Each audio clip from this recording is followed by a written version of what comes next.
역대상 10장입니다.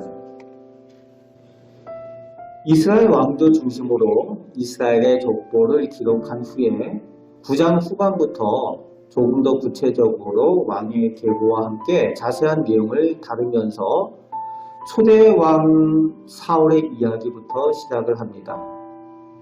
그리고 오늘 10장에 이어지면서 1절부터 6절까지 초대 왕인 사울이 블레셋 과의 전투에서 죽게 되는 내용이 기록되어져 있습니다.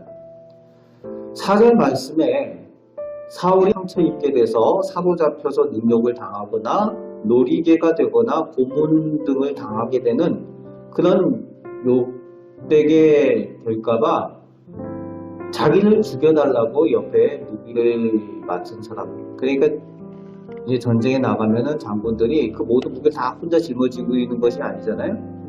대장들은 옆에 창을 드는 사람, 칼을 드는 사람, 방패를 드는 사람 이렇게 같이 가는 거죠.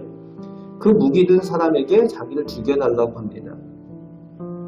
그런데 무기 든 사람은 자기가 어떻게 감히 왕을 죽입니까? 기름 부음 받은 왕을 죽일 수 없다라고 거부를 하는 거죠. 그러니까 사울이 스스로 칼을 빼서 자결을 하게 됩니다. 그리고 따라서 그 사울이 하는 것을 보고 그 무기 든 자도 같이 자결을 합니다. 그런데 4절 말씀에 보면 하는 말이 하나님의 백성으로서 이스라엘 사람이라는 거죠. 자기가 하나님의 백성인 이스라엘과 하나님 없는 이방 사람을 구별하는 그 표현이죠. 할례 받지 못한 자, 할례 받은 자, 이 표현. 그 본인이 하나님의 백성이라는 표현을 쓰고 있습니다. 자신이 하나님을 믿는 사람이라는 표현이죠.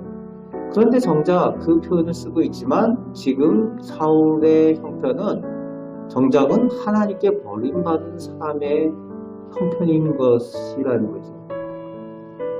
6절 말씀에 하나님께 버림받아 그의 세 아들과 온 집안이 함께 죽으니라 라고 기록이 되어져 있습니다.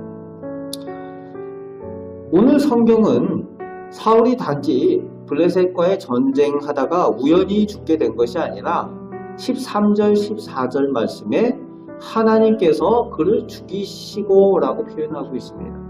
하나님께서 그를 죽이셨다는 거예요. 우연히 죽은 것이 아니라는 겁니다. 물론 하나님께서 직접 죽이시지 않으셨지만 더 이상 하나님의 보호 아래 그를 두지 않으셨다는 겁니다. 그러면서 하나님께서 죽이신 이유가 하나님께 범죄하였기 때문이라고 13절에 시작을 하고 있으면서 그 범죄의 내용을 두 가지로 다루고 있죠. 간단하게. 첫 번째는 하나님의 말씀을 지키지 않았기 때문이다. 하나님의 말씀에 불순종했다는 거예요. 사울의 인생 가운데 왕이 되고 나서 계속 하나님 앞에서 제기되는 문제가 이 불순종의 문제였죠. 하나님의 말씀을 듣지 않는 거예요. 왜 그렇습니까? 하나님 말씀 지키지 않아도 내가 할 수 있다라는 그런 교만함이 있었기 때문에 그렇다는 겁니다. 하나님의 말씀을 불순종하는 이유가 뭡니까? 교만입니다. 태초의 인간 아담 할아버지가 왜 하나님의 말씀을 지키지 못했습니까? 불순종한 이유가 역시 하나님처럼 되고자 하는 그 교만 때문에 불순종하게 된 거죠. 오늘 사울도 교만하게 되니까 왕이 되고 나서는 자기가 자격이 있어서 능력이 있어서 왕이 된 것처럼 스스로 생각하게 되어졌다는 거죠. 왕이 되기 전에 참 겸손하고 순수한 신앙을 가지고 있었던 사람입니다. 그런데 왕이 되고 나니까 스스로 왕이 될 수 있었던 사람인 것처럼 그 은혜를 잊어버립니다.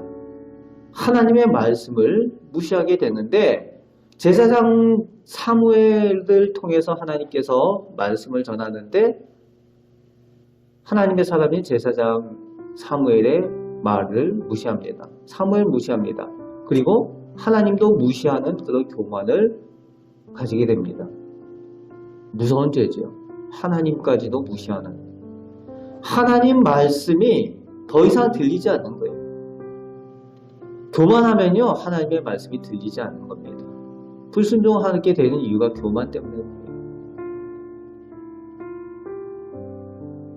그런데 하나님께서는 무시당하시는 분이 아니시죠. 더 이상 하나님께서도 아실 이유도 없죠. 누가 더 아쉬운가 보자, 이게 되는 거죠. 그러면 하나님께서 더 이상 사울에게 응답하지 않으시는 겁니다. 하나님께서 이 불순종에 대해서 더 이상 응답하지 않으신다는 거예요. 하나님의 말씀이 주어지지 않는다는 겁니다. 전쟁을 해야 되고 또 하나님께 여쭤보아야 되는데 더 이상 응답하지 않으니까 어떻게 해야 됩니까? 그럴 때 울고불고 회개해야 되잖아요. 그런데 그러지 않아요. 사울의 모습이 진정으로 하나님 앞에 돌이키는 모습이 성경 가운데 기록되어 있지 않는 것을 사무엘 상하에서 보게 됩니다. 다윗과 비교되는 모습이죠. 다윗은 하나님께 책망을 들을 때에 바로 돌아서서 회개하며 그랬던 다윗의 모습을 하나님께서 귀하게 여기셨는데, 사울은 교만하여서 하나님의 말씀이 주어졌는데도 불구하고 회개할 줄 모르는 모습입니다. 거기서 더 나아가죠. 더욱 삐뚤어집니다. 그래서 어떻게 합니까? 신접한 자에게 가서 묻는 거예요. 우리로 얘기하면은 교회 다니시는 분들이 저기 그 무당이나 그런 우상을 섬기는 사람들에게 가서 점을 치고 물어보는 거랑 똑같은 이야기입니다.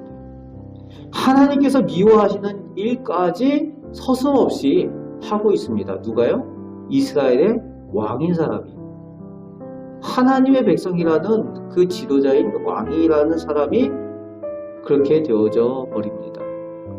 교만하게 되니까 하나님의 말씀에 불순종하게 되고, 불순종에서 끝나는 것이 아니라 나중에는 하나님을 대적하는 자리까지 나아가게 되는 그런 끔찍한 잘못을 저지르게 됩니다. 신앙이 신실하지 못하는 거죠. 왜 그렇습니까? 그 신앙이 왜 변질됩니까? 은혜를 잊어버렸기 때문입니다. 내가 능력이 있어서, 내가 힘이 있어서 왕이 된 것이 아니라 하나님께서 선택하셔서 왕으로 삼아주신 그 은혜를 잊어버리고 나니까 이런 끔찍한 상황까지 벌어지게 되는 거죠. 은혜를 잃어버리면 안 됩니다. 은혜를 늘 기억하는 우리가 되어져야 됩니다. 그래서 우리가 늘 성령 충만해야 되는 이유가 그렇습니다. 성령 충만하기 위해서 노력해야 되는 이유가 하나님께서 우리에게 어떤 은혜를 베풀어 주셨는가 기억하는 것은, 성령 충만할 때 성령께서 우리에게 말씀을 기억나게 하시고 그 가운데에 하나님의 은혜를 기억하며 그 은혜 가운데 살게 하신다는 겁니다.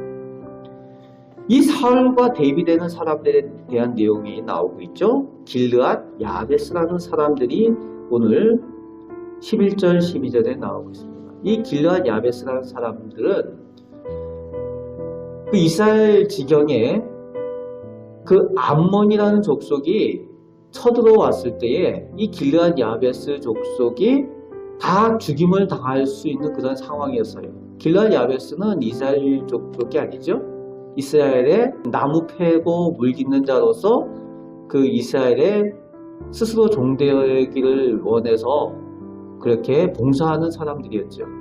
그냥 죽든지 말든지 내버려둬도 할 말이 없는 그런 사람들인데, 사울이 처음에 왕이 되었을 때, 아직 성령 충만한 그런 상황에 있을 때에 이 사울이 이 암몬의 침략으로부터 길르앗 야베스를 구해줍니다.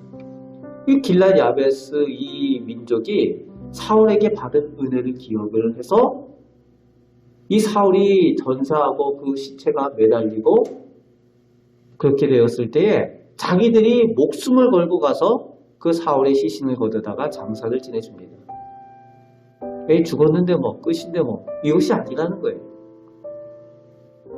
자기들에게 베풀어 주신 은혜를 신실하게 기억을 하고 가서 사울의 시신을 거두다가 장사를 지내주는 이 길르앗 야베스 이 사람들의 내용을 왜 여기다 기록을 하고 있습니까? 사울이 하나님의 은혜를 잃어버리고 하나님을 대적하는 그 가운데에 죄를 범하여 하나님 앞에 징계를 받는 것에 대비해서 이 길갈 야베스라는 사람들은 그 받은 은혜를 기억하며 신실하게 그 은혜를 갚는 그 모습을 보여주고 있다는 거예요.